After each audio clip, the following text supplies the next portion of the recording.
So I'm just gonna play a bit of the Hypertone song, Just Taking a Walk by Hylna. It got close to a 3.6 quadrillion BPM, so legit, if you got any health issues or concerns, skip ahead to this part of the video. It's gonna give you a headache, or potentially something worse, so please know your limits. Okay, playing in 3, 2, 1.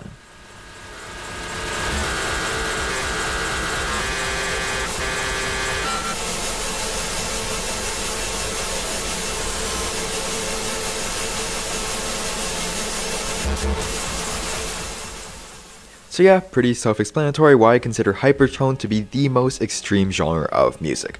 Like a lot of people, Diabarha's Uranoid introduced me to speedcore. Speedcore, generally speaking, is music with 300 or more beats per minute. Uranoid, with his 2560 BPM, is an extra tone speedcore song.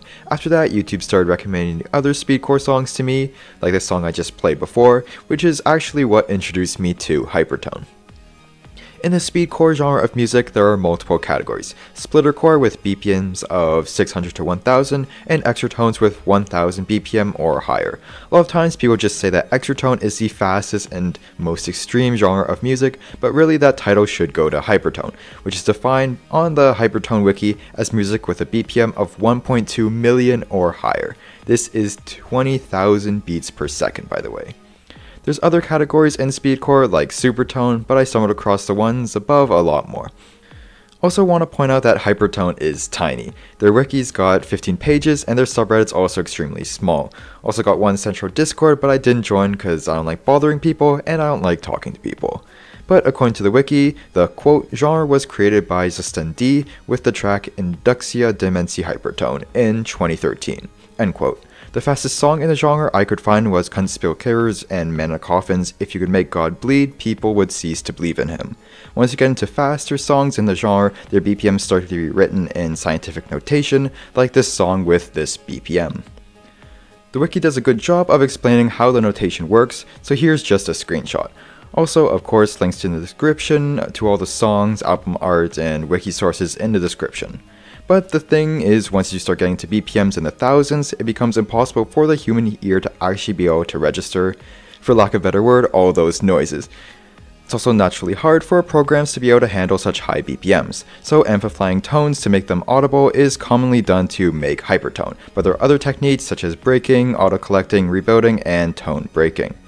Speaking of breaking, a tutorial was put onto YouTube by Vortex Reaper, the person who discovered this technique, explaining how to use it. I remember coming across his song End of an Era with this BPM, and reading all the nice comments in the description because he was retiring from Hypertone.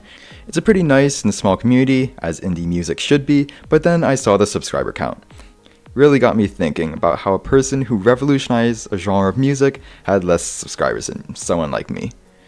Thank you for that, by the way, but it's just crazy, honestly. But to be honest, never really been that into Hypertone, but I'm one of the few thousands of people actually familiar with this genre, so why not just talk about it briefly, eh? It's an absolutely crazy genre, and I understand it's not for 99% of people.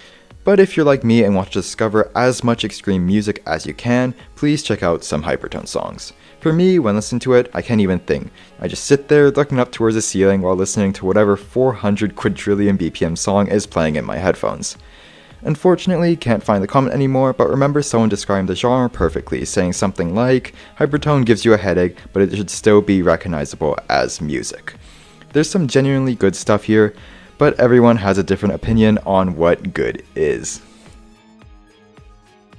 Okay, end of the video. When searching up the most extreme or fastest genre of music that type, it's usually extratone that people mention. Basically no one ever talks about Hypertone, especially on YouTube, so decided to be the first.